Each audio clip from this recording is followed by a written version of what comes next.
بسم اللہ الرحمن الرحیم۔ سبق نمبر 14 عین غین۔ مطلب یہ کہنا چاہ رہے ہیں اس کتاب کو لکھنے والے کہ اس سبق کے اندر ہم دو حرف عین کو اور غین کو دوسرے حرف سے جوڑ کر تب ان کی آواز نکال کر کے دکھائیں گے کہ ان کی آواز دوسرے حرف کے ساتھ مل کر کیسے نکلتی ہے۔ اور اگر آپ اس ویڈیو کو پہلی مرتبہ دیکھ رہے ہیں تو آپ کو اس سبق کو سمجھنے کے لیے سبق نمبر 3، سبق نمبر 4، سبق نمبر 5 اور سبق نمبر 6 ضرور پڑھنے چاہیے تاکہ اس سبق کو سمجھنا آسان ہو جائے۔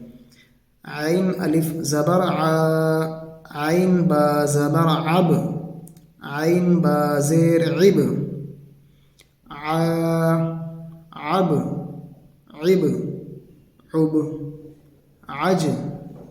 عج عج، غد غد غد، غر غر غر، غش غش غش، عص عص عص، عط عط عط، عف عف عف، عك عك عك، غل غل غل، عم عم عم، عن عن